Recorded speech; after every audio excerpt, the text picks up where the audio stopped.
They don't want inventory like anhydrous ammonia to be trapped in the middle of nowhere and the liability on the railway. Hi once again, everybody. Welcome back to the Comstock channel. I'm Marlin Bohling with you. We love talking with you about ag issues, market issues, everything related to agriculture, and we encourage you to like these videos, subscribe to the videos by clicking on the bell icon, and share these videos with others as well. That's how we continue to gain on our audience. Still one of the fastest growing ag podcasts out there, thanks to your help. Today, I want to welcome aboard Mr. Shaun Haney, and he is a fellow farm broadcaster from Canada. He hails from Alberta, I understand correctly, right, Shaun? Tell us where you're located. Yeah, located in Lethbridge, Alberta. I grew up just outside of the city. It's a city of about 100,000 people, but strong agricultural base indeed. I grew up in a town actually called Picture Butte, which is the feedlot capital of Canada. It's one of the largest cattle feeding regions of North America, actually. So, about an hour north of the Montana border. Okay.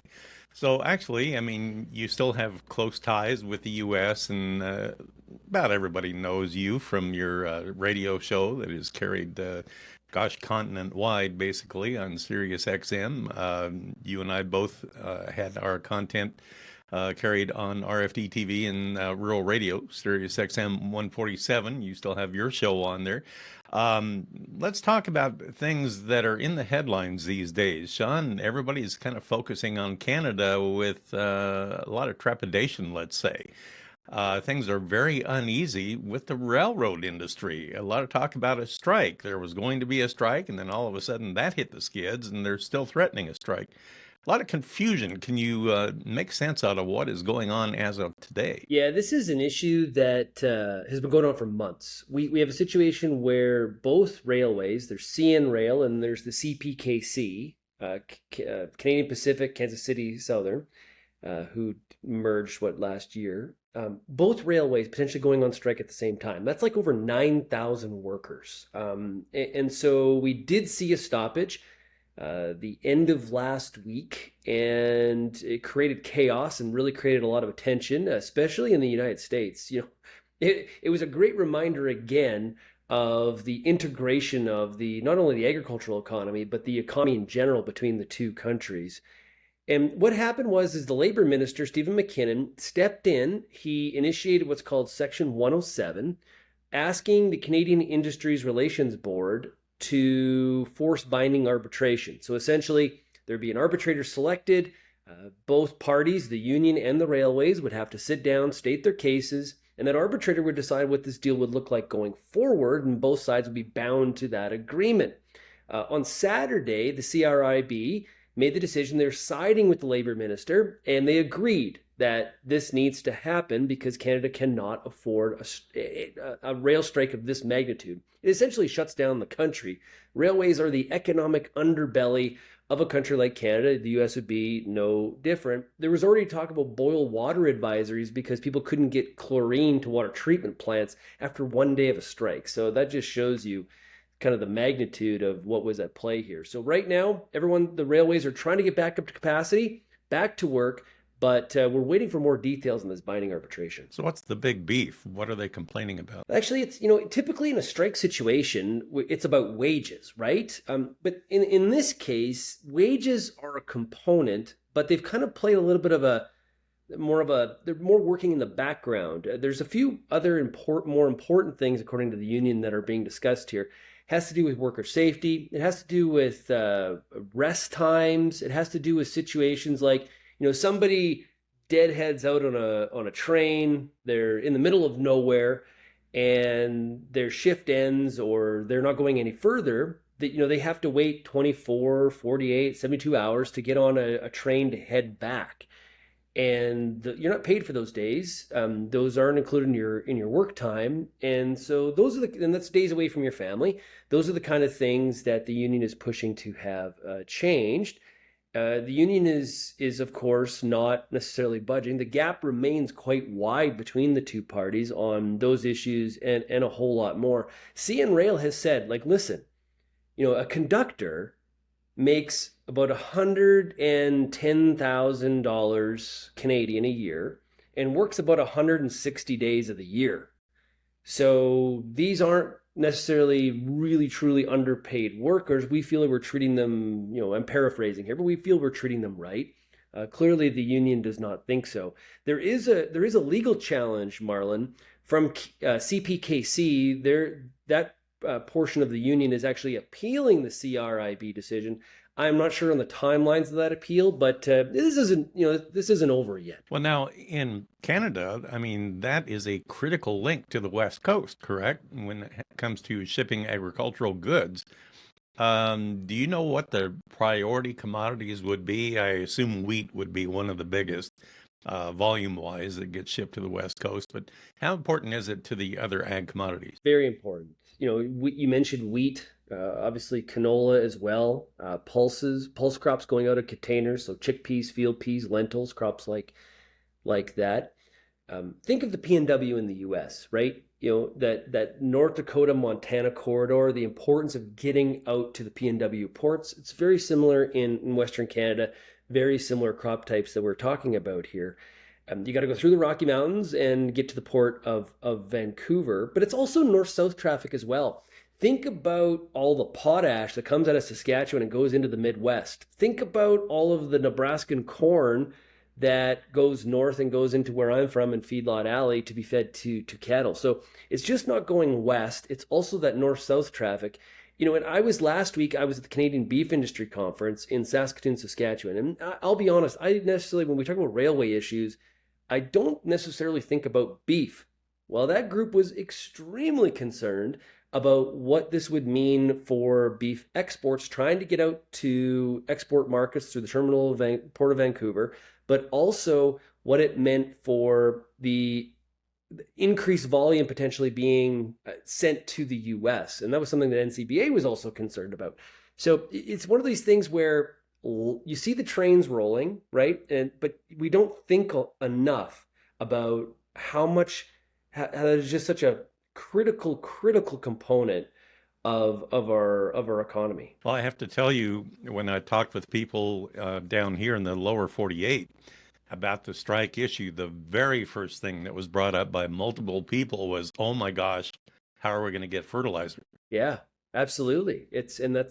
Potash is one example, nitrogen is another. And here's the thing about a railway strike is that it's not like, think about a valve, right? It's just not on off.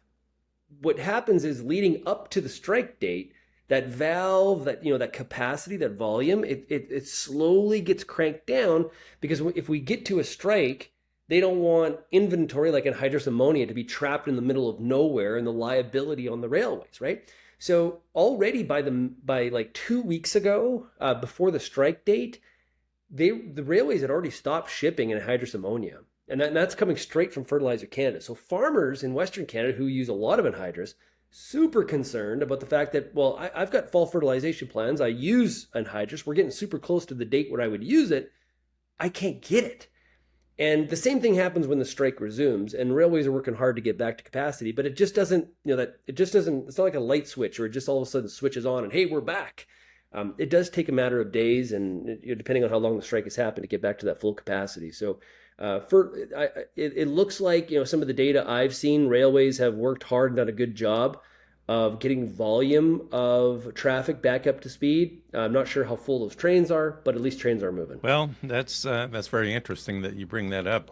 There was some thought that prices would be going down, but now with this strike, maybe they can't, because there's actually kind of almost like an artificial shortage in supply right now.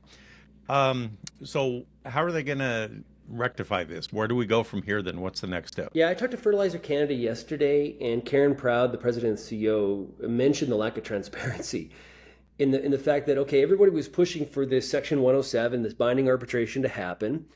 Now it's happening, and now it's like, well, now what? There has been a real lack of communication from the government in terms of what this really looks like. It's sort of all happening behind closed doors.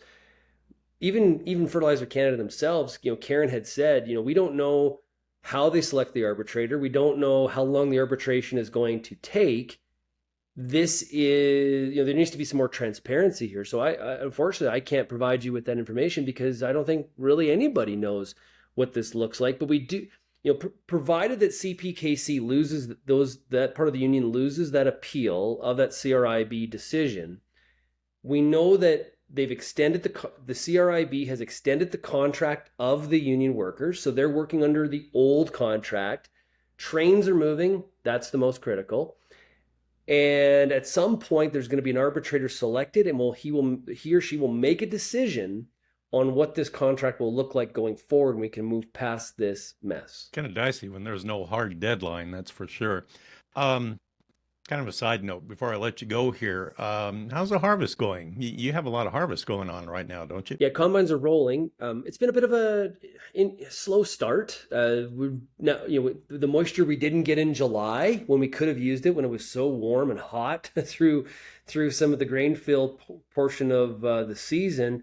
And we've had some pretty good rains this week in parts of Western Canada, so that's kind of slowed harvest down.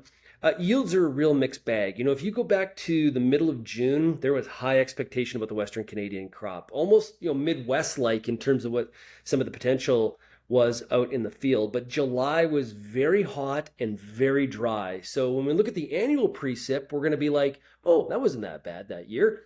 The reality is it all came at the front end of the growing season, not during the grain fill period. So, as I'm talking to growers across Western Canada, it's very tied to who got some July rain and who didn't. Seeding date also playing a role, right? Some of that early seeded crop that missed some of that heat window, specifically on canola, is looking a little bit better. We'll see what the yields look like on the back end of harvest, that later seeded crop, specifically with canola. I think we got some heat blasts, some pod abortion, things like that. That's going to create some real variability in the field. It's not a terrible crop, but it's definitely not what it could have been if you go back to the middle of June. When it comes to harvest pressure, which crops are being taken out right now? Pulses are pretty much wrapped up. So field peas, chickpeas, lentils, things like that. In most parts, people are getting into their spring wheat, of course, their barley, and some of the really early seeded canola. Is a lot of desiccation happening right now, and we're kind of into full swing here as we move into September. But the trouble is that those harvest days, those hours, get a little shorter because the air humidity kind of changes as we get a little bit closer to fall here. You mentioned when we started, it was getting kind of chilly already. Yeah. When do they take out corn and soybeans in Canada? Well, it would be what it would be like. We'd be getting into September, October when it comes to soybeans, and of course, corn is into that more October, November time frame. Eastern Canada, of course, a lot of soybeans and corn. Western Canada, a little bit more soybean focused in Manitoba. But yeah, we got a long run here to go. That Ontario crop, very variable as well when it comes to corn and soybeans, and also again really tied to some of the spring conditions. A lot of moisture in some of the parts that has impacted that crop throughout the growing season. Well, it's great to visit with you again. Thanks so much for the update. Always a pleasure, and hope to talk with you real soon, maybe on the other side of harvest. We'll see how things are going. Shaun Haney with us, and he is a farm broadcaster from Alberta, Canada. He has a network called Real Agriculture. You need to check that out.